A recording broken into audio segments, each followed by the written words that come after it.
Hello friends, welcome to Pulpal GK. We are here with a series on conventions, protocols, treaties, conferences and organization under environment and ecology. For this session, we are taking up Basel Convention, Rotterdam Convention and Stockholm Convention. All three conventions are very important under environment and ecology. We would be covering Introduction to BRS Convention, Basel Convention, Rotterdam Convention, Stockholm Convention and then Synergies Process and 2019 BRS Convention. Basel, Rotterdam and Stockholm, together known as BRS Conventions, are multilateral environmental agreements. They share the common objective of protecting human health and the environment from hazardous chemicals and waste. So these conventions are about hazardous chemicals and waste, and all these conventions aim to ensure the sound management of hazardous chemicals and waste at different stages of their life cycle. We will start with the Basel Convention. Basel Convention is on the control of transboundary movement of hazardous waste and their disposal. Please note here that there is a similar term, Basel 1, 2 and 3, that is related to banking sector. They are the international agreed set of standards for banking supervision.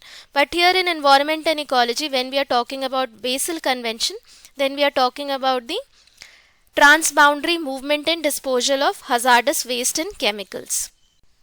This convention was adopted on March 1989 in Basel, Switzerland, hence the name Basel Convention. It entered into force in May 1992. When a minimum number of parties or the countries ratified this convention, only then it entered into force. India ratified Basel Convention in June 1992. During 1970s and 1980s in the industrialized world, there was environmental awareness and tightening of environmental regulations, which has led to increasing public resistance to the disposal of hazardous waste in these countries.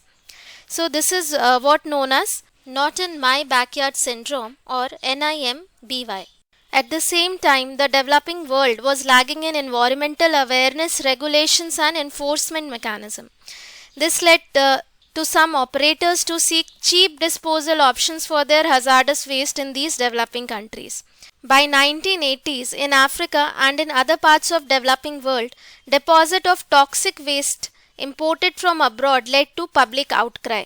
Against this background, the Basel Convention was negotiated in late 1980s in a thrust to combat toxic trade.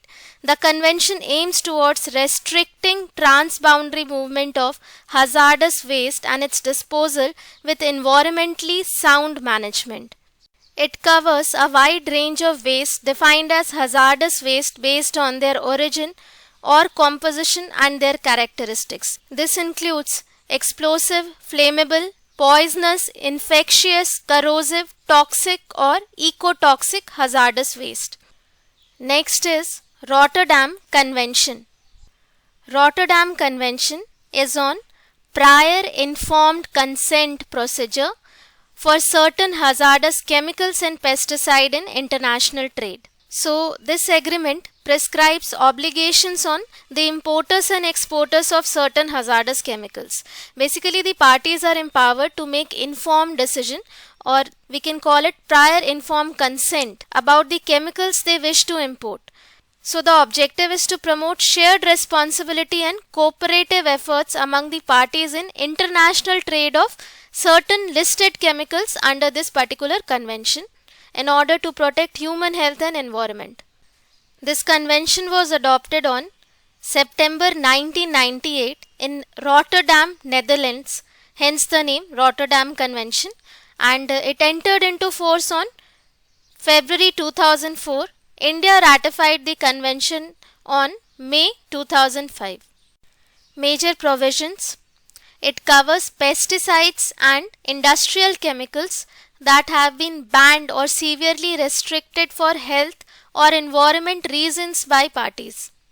Second is to contribute to the environmentally sound use of these hazardous chemicals. to facilitate information exchange about their characteristics on a very broad range of chemicals, and to provide for national decision-making process on their import and export, and by disseminating these decisions to parties. Next is Stockholm Convention. Stockholm Convention is a global treaty to protect human health and environment from a class of chemicals known as persistent organic pollutants, POPs. This convention was adopted on May 2001 in Stockholm, Sweden, hence the name Stockholm Convention. It entered into force on May 2004 and India has ratified this convention in January 2006. What are POPs? That is persistent organic pollutants. They are organic chemical substances, basically carbon based, and they have a particular combination of physical and chemical properties. They remain intact in the environment for exceptionally long periods of time, that is, they are persistent. They became widely distributed geographically and throughout the environment as a result of natural processes involving soil, water and air. That is, they have a long range transport. They accumulate in the fatty tissues of living organisms including humans. This is known as bioaccumulation, and also they are found at a higher concentration at higher levels in the food chain. They have a harmful impact on human health, wildlife and on environment, that is, they are toxic. We will also see synergies process of BRS conventions. The three conference of parties, that is COPs, to BRS convention, that is Basel, Rotterdam and Stockholm conventions, are held jointly as well as back to back. This is synergist process, and generally these meetings of conference of parties of BRS conventions are held every alternate year. Since these three conventions have a common objective, the synergist process aims to enhance the cooperation and coordination among the BRS conventions and also strengthen the implementation of these three conventions. This is done by providing coherent policy guidance, enhancing efficiency, reducing their administrative burden and maximizing the effective and efficient use of resources at all levels. The last meeting for synergist process took place in 2019 in Geneva, Switzerland, and the theme was Clean Planet, Healthy People, Sound Management of Chemicals and Waste. Two important issues were undertaken under Basel Convention in this meeting. First one is technical guidelines on e-waste, and the second is inclusion of plastic waste in the PIC, that is Prior Informed Consent procedure. Technical guidelines on e-waste. In the initial draft guidelines, India had major reservation regarding some provisions as in the name of reuse, repair, refurbishment and failure analysis. There was a possibility of dumping e-waste from the developed world to the developing countries including India in view of the growing consumption of electronic equipments and waste across the world, to which India has strongly objected. Due to this strong intervention by the Indian delegation, a modified decision was adopted in which all the concerns raised by India was incorporated. Another major achievement was inclusion of plastic waste in the PIC procedure. The decision was taken to amend the Basel Convention to include unsorted, mixed and contaminated plastic waste under the Prior Informed Consent procedure, and thus it will improve the regulations of its transboundary movement. This decision was supported and welcomed by India, as this would be a significant step taken towards addressing the plastic pollution, which has become a major environmental concern across the globe. This will help prevent the illegal dumping of plastic waste in developing countries, and India has already imposed a complete prohibition of import of solid plastic waste. India has also made an international commitment to phase out single-use plastic. So this was all for this session.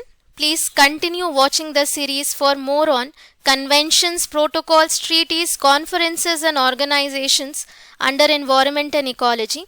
Also, please don't forget to like, share, subscribe and comment. Thanks for watching. Have a very nice day.